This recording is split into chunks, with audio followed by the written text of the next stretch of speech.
फुलगोबी आणि आलू स्वच्छ धुवून घेतलेला आहे।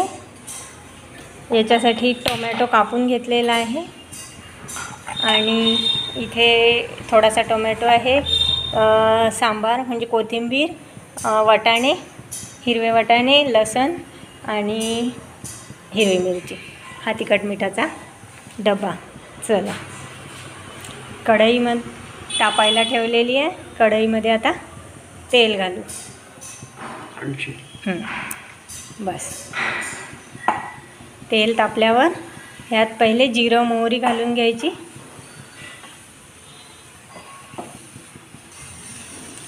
जिरं घातलं आहे, आता यामध्ये मोहरी घालायची। मोहरी तडतडली की पहिले लसूण,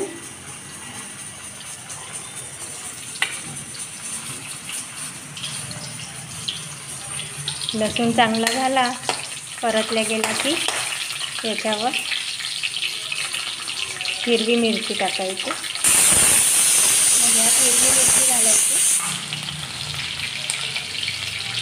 हिरवी मिरची व्यवस्थित झाली की टोमॅटो टाकायचा।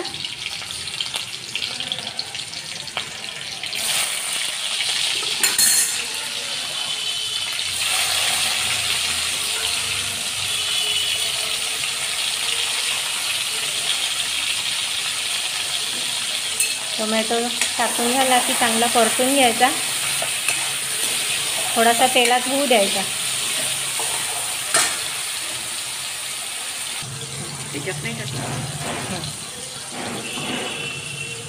वाटाणे त्याच्यात मिक्स, आलू गोबीमध्ये मिक्स करून घ्यायचे। आता ह्याच्यामध्ये तिखट मीठ घालायचं आहे।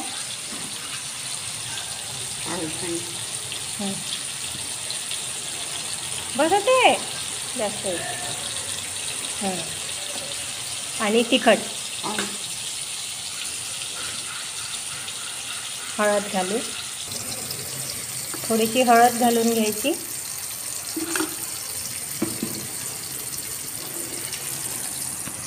धने पावडर,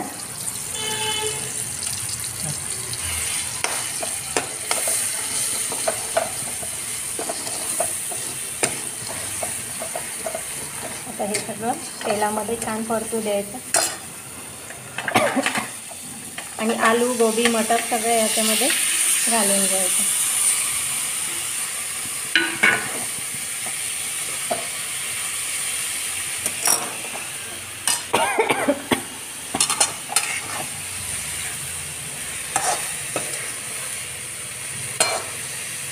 मस्त सुगंध येतोय।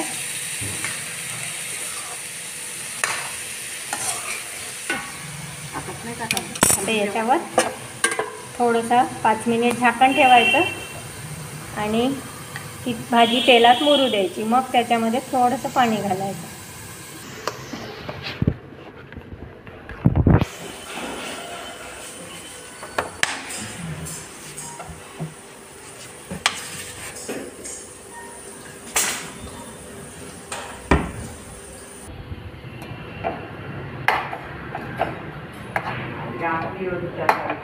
मध्ये थोडंसं परतून घ्यायचं। बघा कशी गोबी छान मुरली आहे याच्यामध्ये आणि छान सुगंध येत आहे। आणखी थोडंसं 2 मिनिट झाकण ठेवायचं।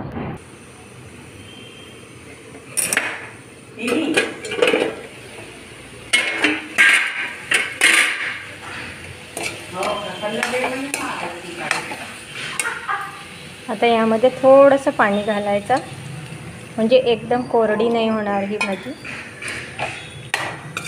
अगदी एका घोटाचं। आणि परत झाकण ठेवून थोडा वेळ होऊ द्यायचं।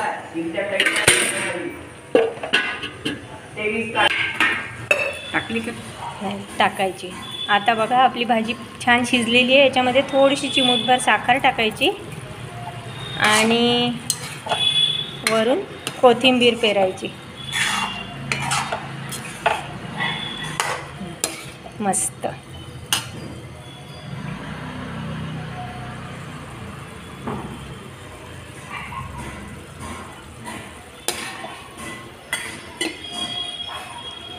आता ही ताटामध्ये वाढून घ्यायची.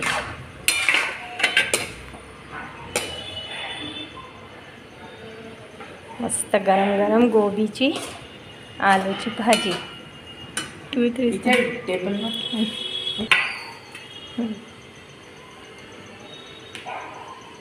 कशी झाली आहे?